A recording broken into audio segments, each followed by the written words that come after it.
following breaking news out of Washington after the announcement that U.S. President Donald Trump and his wife Melania have tested positive for COVID-19. The president is said to have mild symptoms, and this evening he is being transported to Walter Reed, a U.S. military hospital, out of what is being described as an abundance of caution.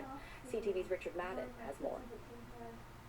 The president tweeting the stunning revelation just after 1 a.m.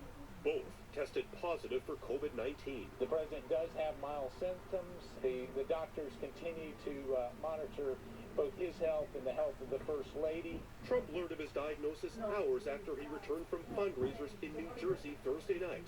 And after pre-taping this message for a charity event where once again he downplayed the virus. I just want to say that the end of the pandemic is in sight. Health experts say Trump is considered high risk. He's 74, overweight, and interacted with countless supporters, donors, and staffers, often without wearing masks. Even the team who prepped Trump ahead of Tuesday's debate ignored safety measures. No one was wearing masks in the room when we were prepping the president during that period of time. Where Trump caught the disease, unclear. But at least 3 others close to him are also infected, including top aide Hope Hicks, who traveled with the president. This is tragic. It's very sad. But it also is something that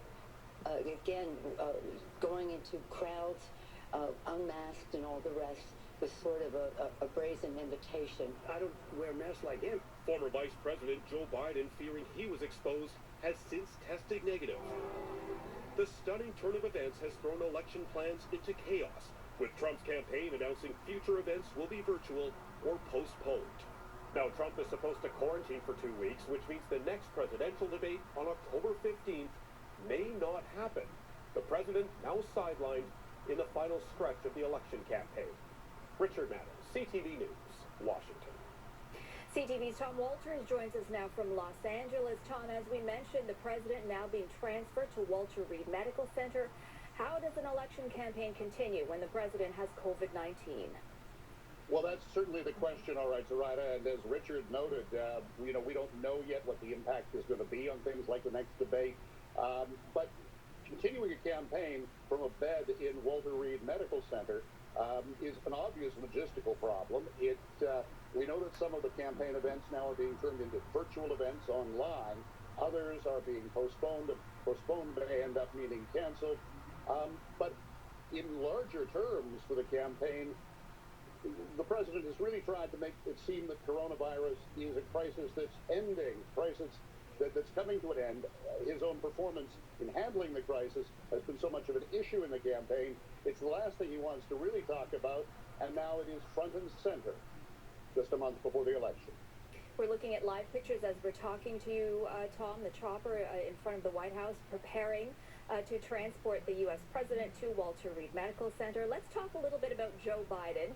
We know the two of them had met during the debate on Tuesday.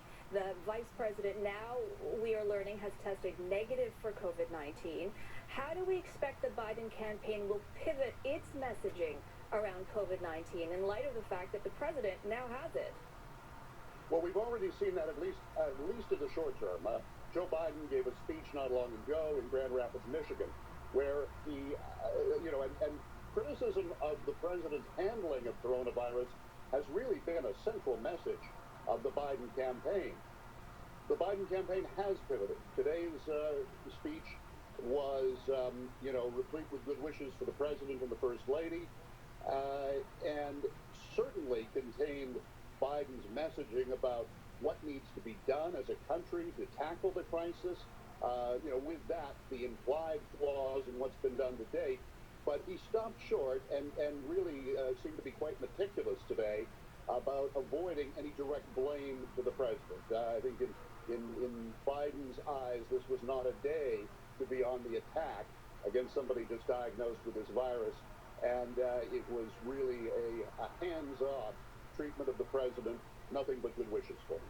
CTV's Tom Walters in Los Angeles. Tom, thank you.